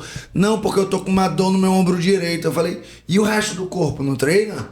E o abdômen? E o ombro esquerdo? E as pernas? E os membros inferiores? Então... E o próprio ombro direito, ele pode ser adaptado, né? Lógico. Retirar um pouco a carga no primeiro momento, aumentar o número de repetições. Isso é muito comum. É um problema que eu enfrento, que eu acredito que a Emmanuel também, no consultório, no dia a dia. O paciente tem uma dor no joelho, ele vai no médico, o médico diz assim, ó, repouso, você não pode andar. Aí tu imagina, ter que quebrar a crença desse paciente que o médico colocou na cabeça dele que ele não pode andar. E que a autoridade até então é o médico, porque isso. né, ó, o médico, o que o médico fala é o Só que tem que ser seguido. aí a consulta demora até um pouco mais, que eu vou ter que educar aquele paciente, mostrar para ele que o desuso é pior que o uso. Isso é muito importante, porque, claro, eu não vou pedir que você caminhe uma maratona com desconforto no joelho. Vamos adaptar esse joelho para que possa caminhar menos nesse primeiro momento, mas que caminhe, e depois você aumentando essa caminhada gradativamente com o decorrer do tratamento. Mas não tirar aquele paciente de uma simples caminhada. Aí com o tempo, o que vai acontecer? Ele vai para cadeira de rodas, se ele parar de andar, ou então colocar uma prótese no joelho. Enfraquecer o músculo, né? A atrofia, para de fazer uma atividade. Vão ter outros problemas. Vai ter milhões de problemas. Não é só isso também. Se chama cardiorrespiratório, diafragma, toda a musculatura da respiração. Tudo isso vai afetar com a atrofia muscular. Se você parar a atividade física. Mas parar a atividade física tem tanto problema aí que se a gente for citar diabetes, hipertensão. Não, e é muito. Eu lembro, Vitor, um fato. Eu atendi uma vez uma tia tua que ela adora. Esqueci o nome dela, que ela adora dançar. É uma das irmãs da tua mãe. E ela procurou com uma dor no joelho. Tia Viviane. Viviane, pronto. Ela adora dançar, ela faz a natação, faz todo dia, né? Sim. É super ativa. Aí ela com uma dor no joelho, ela me procurou porque o médico pediu para ela passar 30 dias de repouso. 30 dias, que ela tinha que ficar de repouso absoluto. Eu me lembro muito bem disso. Aí eu acho que Tia Fátima acho que falou, também vai lá. Quando a gente fez os testes, cara, ela tinha uma dor, eu vontade até de sorrir na hora. Eu falei, não acredito não. Uma dor mínima, uma tendinite patelar, leve. Nós fizemos o tratamento com ela. Ela saiu super bem e nesse caso, como era dor em joelho, eu falei assim, olha, para você não ficar só com a minha opinião, eu vou lhe indicar um outro especialista em joelho. Então você vai lá e você já tá saindo daqui bem, você vai seguir essas orientações do Mackenzie, Sim. vai continuar, vai dançar, vai nadar, indique um outro especialista em joelho. Quando ela chegou no outro especialista, graças a Deus, por surpresa, ele falou, não, a sua conduta é totalmente ao contrário, você tem que se movimentar, não ficar em repouso. Ou seja, corroborou com a tua ideia. Exatamente. Teu raciocínio. Então já tem alguns médicos que estão saindo um pouco daquela questão tradicional, né? Que estão já orientando, inclusive indicando os pacientes deles para os osteopatas, né? Vitor, o CrossFit, cara. O CrossFit, a grande maioria dos profissionais que não entendem CrossFit, até a fisioterapeuta mesmo, fala que o CrossFit é uma atividade extremamente lesiva. Machuca. Eu tô com essa pergunta aqui do CrossFit que eu vou fazer já para vocês. Pronto. Mas antes de fazer essa pergunta, eu quero só pontuar algo aqui. Um dos principais tratamentos para melhoria de dores herniadas, né, tá relacionado à tração. Por que a tração é uma boa alternativa para o tratamento de hérnia? Em alguns casos, a tração ela é bem indicada. Outros não. Isso depende muito da mecânica e depende muito de como aquele paciente está relatando o sintoma dele. Por exemplo, a tração ela é muito forte para sintomas radiculares. Sintomas abaixo do joelho, para a lombar, sintomas abaixo do cotovelo, para a cervical. Porque ela faz um sistema de descompressão mecânica, né? Na articulação. Porque muitas das vezes, uma patologia, uma hérnia verdadeira mesmo, ela tem uma das causas, uma compressão mecânica do disco. Uma das, claro, são várias as causas, né? E quando você tem essa compressão do disco, você alivia a pressão dele com a máquina de tração, você consegue folgar momentaneamente aquela raiz. Porque nervo é igual vampiro. Gosta de sangue. Gosta de sangue e de espaço. Quando a gente consegue, naquele momento, dar um alívio para aquela raiz, o paciente sente uma melhora. Então, claro, não é um milagre. A tração é um complemento ao tratamento, né? Alguns casos são bem indicados, outros não, né? Então, isso vai dar avaliação do profissional que utiliza a tração. Tá? Então, que fique bem claro que nem todo paciente ele vai ter que fazer tração. Alguns se dão muito bem, tem bom resultado, outros não. Então, alguns pacientes, eles têm indicação de tração. Por exemplo, um teste que eu faço muito simples para um paciente responder bem à tração na cervical, quando você traciona a cervical na maca e o paciente, nossa, minha dor irradiada aliviou. Então esse paciente está gritando por tração. né? Porque quando eu fiz aquela tração cervical, que é mais fácil de fazer, né? Eu utilizo uma faixa, eu estou manualmente mesmo. E o paciente relata um pequeno alívio naquele momento.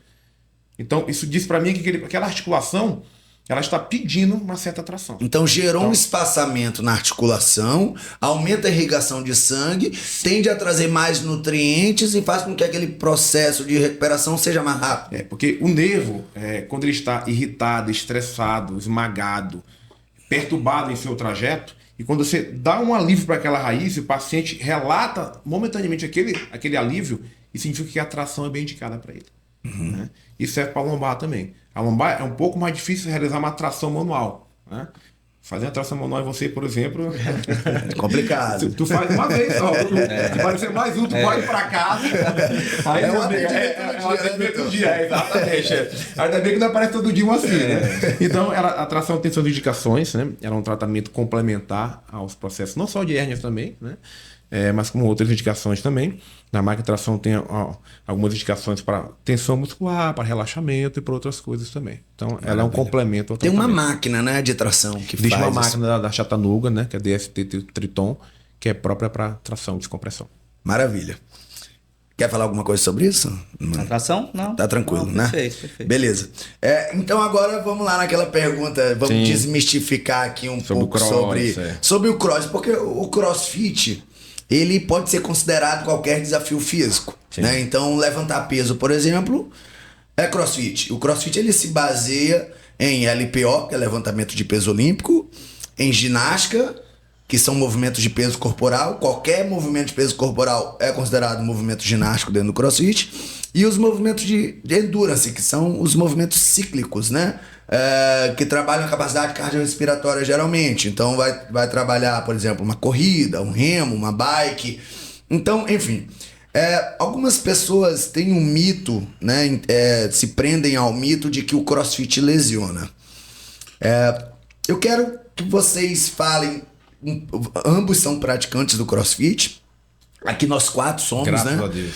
Eu sou professor, sou suspeito para falar, porque eu entendo que o crossfit não existe preparação física geral melhor do que o crossfit, que ela te prepara para qualquer desafio físico. Eu assino. Concordo plenamente. Ela vai trabalhar todas as tuas capacidades motoras, né? Então vai trabalhar força, potência, velocidade, flexibilidade, agilidade, equilíbrio, precisão e de uma forma dinâmica, com uma intensidade relativamente alta, movimentos funcionais e de forma variada, né? Então não faz sentido na minha cabeça, obviamente, algumas pessoas que são leigas, né, falar que o crossfit machuca. Agora, se for mal orientada, né, se não tiver os profissionais adequados, que tenham conhecimento, um profissional de educação física, que tenha conhecimento, sabe passar as progressões corretas, principalmente nos movimentos quando se trabalha com sobrecarga, aí sim, se um cara fizer um movimento tecnicamente errado, a chance dele se lesionar aumenta. Por favor, fale um pouco sobre nossa modalidade. Vamos lá. Eu recebo diariamente uma pergunta dos meus próprios pacientes. Doutor, você faz crossfit? Eu publico muito no meu Instagram, as pessoas olham, acompanham e perguntam. Digo, faço e indico. Você indica crossfit? Indico, porque para mim não existe um exercício mais completo na atualidade do que o crossfit. Ele trabalha todo o sistema muscular, todas as articulações. Ele trabalha a parte cardiorrespiratória. Não tem uma outra modalidade que trabalha tanta mobilidade quanto o crossfit. Mas o crossfit machuca. O que machuca é como qualquer outra modalidade ou esporte, é o excesso, é a sobrecarga. Vamos lá então, beach tennis machuca? Machuca. Eu tô todo dia atendendo paciente que faz beach tennis machucado. E se for prestar atenção, o que é? É excesso, sobrecarga, como tudo na vida. Bebe água em excesso para você ver. Não vai machucar o teu rim. Então, as pessoas começaram a entender que o crossfit e aceitar que o crossfit machuca. Machuca aquela pessoa que fez um crossfit errado, com um coach errado, despreparado, que não fez exercício orientado. Aí sim, como qualquer outra coisa. Hoje, O esporte, se eu não me engano, que mais machuca, eu acho que é basquete, futebol? Squash. Squash, número olha um. só. Squash número 1. E ninguém fala. Isso porque o último estudo, beach tennis não existia. Não existia, né? Então a gente não sabe, porque hoje em dia, né? Então eu conheço pessoas que fazem beach tennis 2 vezes por dia. Tem a galera que tá 2 vezes jogando por aí dia. 6 4, horas. 5, 6 horas de isso. beach por dia. Aí O que tem é parecido com o consultório de tendinite, supraespinhoso de ombro, distensor de Bursite. punho, bursite, né? Foi depois que eu comecei o beach tênis.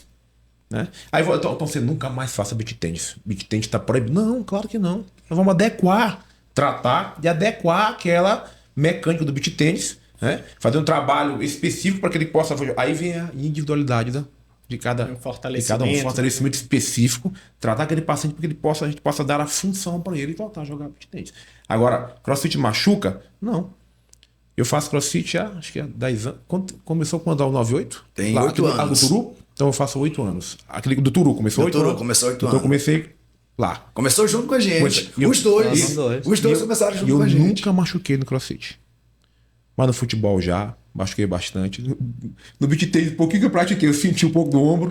Então, ou seja, se você faz um crossfit adequado, específico, num lugar que realmente tem bons coaches, bem orientado, não vai machucar. Com uma carga específica para você.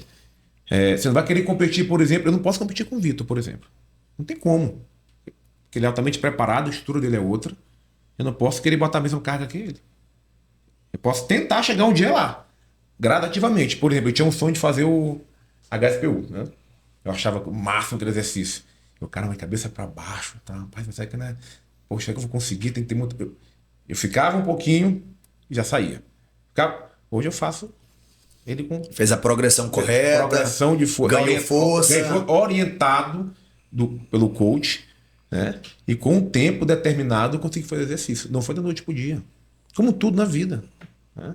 Então, as pessoas têm esse mito. Para mim, na verdade, é uma ignorância. As pessoas falar que realmente crossfit machuca. São as pessoas que não conhecem o crossfit. Me desculpem as pessoas que realmente falam isso. Se você conhecer a fundo realmente o crossfit, você vai mudar esse Eu costumo dizer que a gente minimiza as chances de ter uma lesão. Porque você está sujeito a lesão em todo momento da sua vida. Você andando na rua, você está sujeito a uma lesão. Sentado muito tempo está sujeito a lesão. Então, o profissional capacitado e qualificado, ele vai trabalhar para minimizar, tornar mais improvável possível que aquela pessoa tenha lesão. Para isso, ela tem que estar com as adaptações adequadas. Sim. Principalmente aquela galera que vem da musculação, que já é uma galera forte, quando chega no CrossFit, que aí precisa da mobilidade e que muitas vezes não são trabalhadas pelos praticantes de musculação. Não estou generalizando, mas tem muito praticante de musculação que só pensa na hipertrofia e esquece da mobilidade. Quando chega no cross, que vê uma menina de 50 quilos subindo mais carga do que ele se sente inferior. Então ele quer colocar uma sobrecarga maior do que a adequada para aquele momento, principalmente por ser um aluno iniciante. E quando utiliza uma carga inadequada, naturalmente a possibilidade, as chances de lesão, elas aumentam. Então, qual é a função do coach? Qual é a função do professor preparado? É fazer, eu entendo que tu é forte, mas a gente precisa passar pela progressão técnica primeiro. Você precisa primeiro entender o movimento para depois pensar em sobrecarga. Aquela menina ali de 50 quilos, ela já treina aqui há 3 anos. Então ela já tem o movimento, ela sabe fazer a transferência de energia da forma correta. Porque CrossFit é transferência de energia. É ciclo alongamento e encurtamento. É você saber economizar energia para você ter uma melhor performance, né? E aí você conseguir tirar isso da cabeça de um cara que se acha forte, que entende que aquela menina ali é mais fraca que ele, mas ela sobe mais carga que ele, não entra na cabeça do cara, né? Então o coach tem que ter pulso, tem que ter posicionamento para não se deixar levar por esses praticantes que acham que tem que fazer como como entendem, né? E aí que tá o grande problema. Isso entra na negligência do praticante, né? Justamente o que você está falando. Eu tenho força, eu tenho mais força que essa menina. Como que eu não vou carregar esse peso? Aí entra as lesões na questão da negligência. Quando a gente fala em medicina esportiva, o principal erro que eu observo é o quê? Como que eu vou falar mal de uma modalidade esportiva se eu nem conheço a modalidade? Se eu não sei como ela é executada. Então, assim, se eu quero ser um profissional voltado à medicina esportiva, eu sou obrigado, primeiramente, a estudar os esportes. Eu tenho que entender as alavancas, eu tenho que entender a dinâmica do esporte. A praticar o esporte. Por exemplo, eu fico muito triste quando eu vejo um fisioterapeuta, por exemplo, falar para determinada pessoa que o CrossFit lesiona muito, que o CrossFit é isso, aquilo. Inclusive, tem um ortopedista que eu respeito muito, que é o Dr. José Carlos Amaral. Vitor tá de Meu prova. médico, gosto muito dele. Eu fiz um convite para ele, na verdade, assim, eu acho ele diferenciado. Ele via que eu praticava o CrossFit, ele falou assim, mano, eu quero conhecer a modalidade, porque eu vou começar a atender... Olha a humildade dele, né? Olha a humildade. Pô, Isso foi ele é quando- fenomenal esse Exatamente. cara. Isso Que foi na profissional. época. É referência. Viu? Eu comecei um pouquinho antes de tio E ele não é CrossFit. novinho não, né? Já é coroa, já tem lá É o jovem coroa. É o o jovem coroa. Então, assim, ó, na época que eu comecei o CrossFit, a convite de Vitor era o CrossFit Babaçu, na CrossFit Água. Babaçu. Primeiro CrossFit do Maranhão, não Primeiro existia nem CrossFit 98. Maranhão, professora né? Williana e professor Marcinho. Exatamente. Então, assim, CrossFit Babaçu. Aí teve um campeonato lá. Ele foi no dia do campeonato. Foi. Desse campeonato lá, fizeram o campeonato.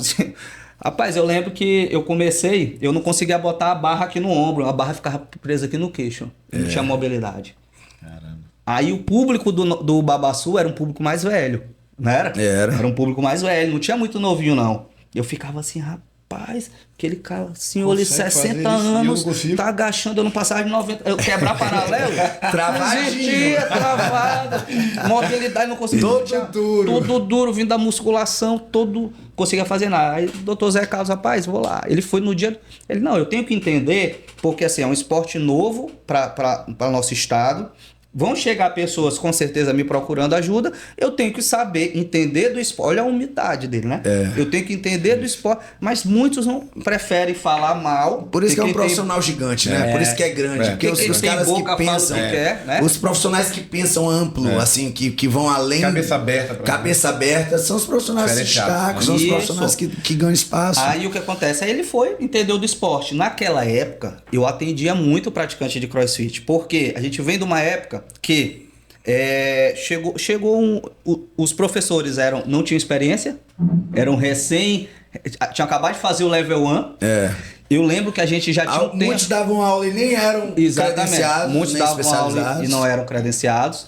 Chegou a um ponto que os alunos sabiam mais do que os professores. Chegava professor novo, o professor não sabia fazer um movimento específico, ele não sabia nem ensinar. Os alunos se olhavam assim, rapaz, como que esse cara vai me ensinar se eu sei mais do que ele?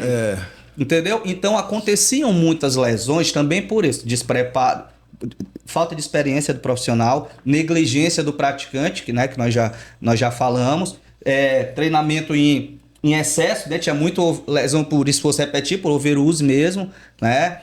Então, assim, só que hoje você vê, hoje tem periodização certinha, né? Antigamente os treinos eram tudo bagunçado, eram pancadas. Quando a gente olha, buscando hoje para a ciência atual, quando a gente fala em dor crônica, a indicação é exercício de moderada para alta intensidade, para modular a informação do sistema nervoso central. Vai mandar fazer natação, hidroginástica, não que não seja uma atividade excelente, mas não é atividade que bota o paciente em moderada para alta intensidade. Você tem que fazer. Aí o paciente fala assim: não, mas não vou fazer atividade física porque eu tenho dor. Aí é uma escolha sua, porque dor você já tem. Você vai querer continuar com dor ou fazer algo que modifique a sua dor. E a atividade física para esse paciente com dor é aquele atividade assim, olha, tu vai deixar ele no outro dia moído, pra ele não querer levantar da cama, e tu vai trabalhar com 48 horas, tu vai estar pior, tu vai ficar moído. Para isso você ir modelando o sistema. É assim que o paciente, os estudos que a gente tem de dor crônica são de 12 a 20 semanas, a gente ainda não tem nenhum estudo de 6 meses. né? E a adesão, observa que a adesão geralmente vai 12 a 16 semanas, porque assim, pô, eu vou ter que fazer 5 meses de atividade. Pô. O povo quer imediatismo, cara. É isso. Não sabe que a gente vai realizar toda a atividade, né? Eu treino CrossFit há 9 anos, por volta de 9 anos. 10 anos quase. 10 anos. Vamos botar 10 anos. Eu nunca tive uma lesão grave. Grave com necessidade de cirurgia. Obviamente, eu tenho algumas dores musculares, né? Alguns desarranjos. É normal. Por trabalhar com sobrecarga. Eu ainda sou um atleta que eu treino em alta performance, ou seja, participo de competições nacionais, participo de competições de nível bem alto. E isso exige, no CrossFit, exige uma sobrecarga, né? Então, você trabalhar com cargas altas, elas aumentam a possibilidade de ter lesão, porque são sobrecargas bem altas, né? Mas ainda assim, quando você tem uma equipe multidisciplinar que está te apoiando em torno daquele treinamento, que aí entra os osteopatas, né, os fisioterapeutas, o nutrologista, o nutricionista, né, o psicólogo. Então, quando você tem uma equipe multidisciplinar te dando um suporte, você consegue minimizar essas dores, você consegue diminuir a possibilidade de chance de ter dor. E aí, por exemplo, eu tô com uma dor no joelho, eu vou adaptar meu treino para aquela dor no joelho. Então, se eu tô sentindo dor no agachamento, eu vou segurar um pouco o agachamento e vou treinar um levantamento terra. Perfeito. Né? Que não vai gerar a dor que eu tava sentindo do agachamento e eu vou continuar tendo um estímulo motor que vai me auxiliar numa competição futura. Então, eu não paro de treinar por dor. Eu ajusto o treino a partir daquela dor. Não pode sentir a dor articular, né? Muscular é normal. Muscular, na verdade, quando tu entra em adaptação, quando tu para de sentir dor muscular, significa que teu corpo não está mais tendo resposta, né? A dor muscular, obviamente, com uma certa quantidade, ela é saudável. Tô com muita dor muscular, então significa que a intensidade e o volume do treino talvez não tenha sido adequada para aquela tua individualidade, né? Então o coach, ele tem que ter essa sensibilidade, ele tem que saber até quanto pode dar de estímulo para aquele indivíduo, para que ele não tenha uma dor tardia pós-treino muito acentuada e que isso impeça ele de voltar no outro dia para o treinamento. Perfeito. Então tem que ter uma sensibilidade do treinador para saber até que ponto ele pode ir com cada indivíduo. Um adendo, Vitor, né? O que acontece? O que você falou, você é um atleta de alta performance, alta intensidade, aí você falou toda uma equipe multidisciplinar. Lembrando que esses trabalhos, eles não devem, por exemplo, você procurar um osteopata, você procurar um fisioterapeuta, ele não deve ser feito somente na hora do socorro. Perfeito. E você tem que fazer um trabalho preventivo. Boa, então, praticante de CrossFit, tem muito competidor. Em São Luís tem muito atleta de alta intensidade. Aí os caras querem fazer um recovery na semana da competição ou durante a competição. Não querem... Cara, é investimento. Quer ser atleta? Tu tem que investir na tua performance. Isso. Não adianta tu treinar da porrada todo dia, tu tem que colocar na tua... Cara, separa uma grana aí, ou busca apoio, o que for, mas tu tem que colocar na tua rotina. Osteopatia. Tu tem que colocar lá tuas sessões de recovery, fazer recuperação muscular e articular, para que tu consiga, senão vai vir lesão. Não tem jeito, atleta de alta intensidade, aquele slogan, esporte é saúde, esporte é saúde é que vai caminhar na praia. Isso. Todo esporte de competição, ele não é saudável, né? Entre aspas. O atleta de alta performance, ele não é saudável. Isso é fato. Você vai conviver, ele vai sofrer um pouco. Para minimizar ou diminuir esses riscos de lesões ou não ter, fazer esse trabalho. Eu pratiquei CrossFit ininterruptamente por 6 anos. Né? A única lesão que eu tive foi aquela queda lá da barra que eu caí no Porque caiu, foi traumático. Eu caí, lógico, descuido meu, escorreguei, caí, fraturei uma costela, mas não foi culpa do CrossFit, foi descuido meu, né? Poderia acontecer em qualquer outra situação, na academia, no futebol. Foi uma queda. Pois queda, né? Não é pelo movimento do esporte. Eu não posso colocar, esportivo. Colocar culpa na modalidade, não, foi um descuido meu, onde eu sabia que a mão estava escorregando, não quis parar, porque era competição, caí, né? Mas fora isso, eu não tive uma lesão. Aí o que que eu ouço? Mas tu não machuca porque tu é profissional da área, tu sabe te movimentar, tem nada a ver. Lógico, eu não sou negligente comigo, eu sei meus limites, porém, eu supero meus limites todo dia, eu não quero perder. O treino é uma competição, eu tô treinando com o Hudson, eu quero perder para ele? Quero nada. Entendeu? Para finalizar esse assunto que falaste da importância de se cuidado antes e depois, não só no momento da competição, vamos citar o maior exemplo que a gente tem, que há pouco tempo o Kaká falou aqui no podcast. Perguntaram assim para ele, qual é o teu maior arrependimento na vida? Ele falou, não ter tido um fisioterapeuta particular para mim. Ele só procurava fisioterapia quando estava lesionado. E ele não teve esse trabalho que hoje muitos têm, né?